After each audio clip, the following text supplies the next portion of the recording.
I'm here at Stratford-upon-Avon Butterfly Farm to find out about a project that's hoping to protect the butterfly population in the South American country of Guyana.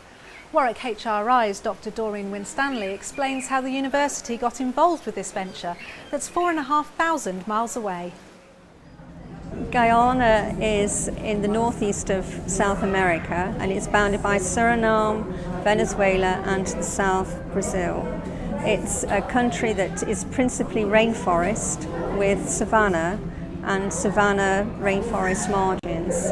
It's been designated for sustainable utilisation and as a wildlife preserve. And it really is very special because hopefully it won't be too disturbed by future developments. It offers a great resource to be discovered.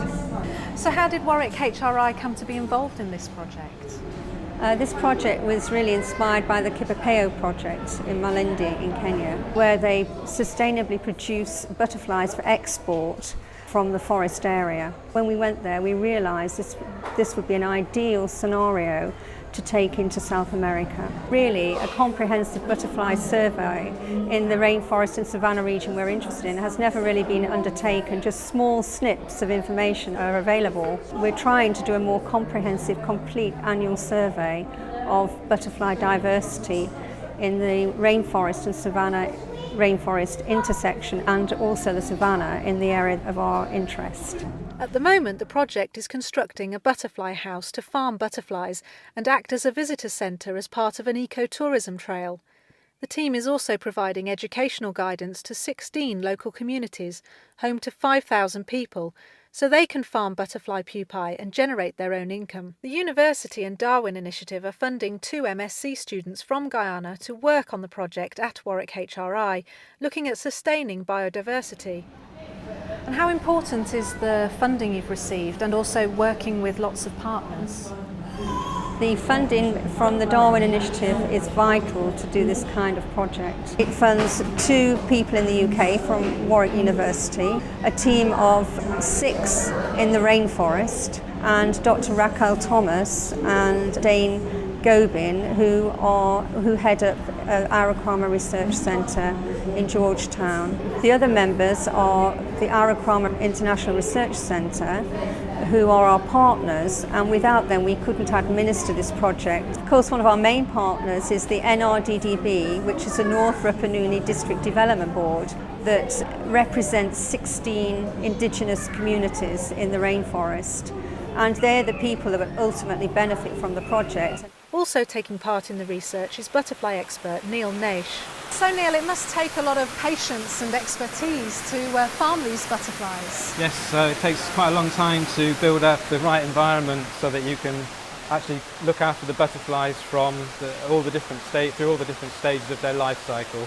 And part of the project has been to establish colonies from the forest where they're very difficult to find, and then to bring them together so that people can be trained to look after them properly. It must be very difficult to monitor the population of butterflies over there as well. Yes, the structure that we built is a way of recreating a part of the jungle but in a controlled way. So we need to be able to bring insects, butterflies into there and then rear them, farm them, look after them, protect them from predators so that they will have an optimum chance of survival. How difficult is it to monitor the population of butterflies over there? We've done 2 parts to this project. Firstly, there's a part of the project where we are doing a biodiversity study to actually see what butterflies are common at certain times of the year. We've done this throughout the whole year so that we can see what's common and what's not. And then once we know where those butterflies are common, then we will farm those particular species for beneficial to the communities. So tell me what these butterflies that you're studying are like. This is obviously a beautiful example. Yeah, this is morpho butterfly specifically from South America. We're finding new species, not new to science, but new for butterfly collection, for butterfly farming, as we're collecting on a monthly basis. And we're also starting to identify their host plants now so that we can actually rear them. Morphos are characteristic of South America. They're only found in South America, well, and Central America, but they're very, very beautiful and very, very, very, very popular in butterfly farming. Yeah, there's some beautiful colours, isn't there? Yes, the morpho is particularly special like that. Tell me a bit about the process of farming. How difficult is it? We protect all of the different stages, the egg, the larva, the pupa and the adults from predators, from ants. We have ant problems always, we have lots of diseases which kill insects. And then to make sure that we can rear them in large enough numbers to produce butterfly pupae, which would then be shipped over to the UK and Europe for butterfly exhibits such as this. But the butterflies from South America will complement this quite nicely, so things like morphos and heliconius butterflies don't travel very well, so the better the quality they are when you farm them, the better they travel to the UK. So how special has it been for you to visit a country like Guyana and see these butterflies in their natural habitat? It's been absolutely fantastic to go to Guyana. It's virtually pristine forest, and to see it now before anything is likely to happen over there, to see the butterflies there in their wild environment is amazing. There's so many different sorts, and we've been lucky enough to see a lot of them throughout the whole year, so it's been a great opportunity. And now that we're farming, we're also able to see some of the other stages that some of them haven't been seen before. Here at the Stratford-upon-Avon Butterfly Farm, there's a constant breeding programme which also involves distributing pupae across the world. For the farm's co-owner, working with the Warwick HRI project could see them involved with importing the pupae from Guyana. Anyone who comes to us with a good project like that, we're interested in trying to support it, be it Warwick, be it World Wildlife Fund, Flora and Fauna International, anyone, or a private individual from one of these developing countries. What's special about the butterflies in Guyana? Well, they've got a fantastic diversity and a fantastic range there. We still don't know exactly what they're going to be able to breed for us, and when we do, I think that's perhaps the time that we'll really start getting excited. But there are some very, very exciting species there, and they're species that we can't access from any of our other suppliers because there's no sort of geographical proximity to the Guyanese project.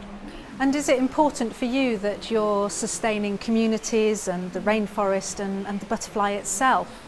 Sure, yeah, absolutely. We love, and we've always been involved in this kind of way of doing things. I mean, we could, if we really wanted to, breed a lot more stuff here, but basically it's very energy intensive and very capital intensive because you have to build greenhouses, you have to grow the right plants, you then have to invest in the staff and so on to do it. But it could be done here in the UK. We want to keep it where we are putting money back into these rainforest areas and supporting these communities in what we consider to be a very sustainable way of exploiting the rainforest.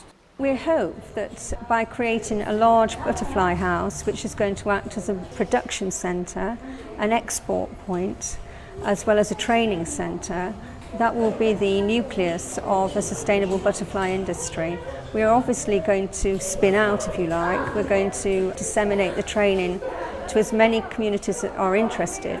Everything is in place, and hopefully with continued training, dissemination of training, we'll ensure a good legacy for the project in the future.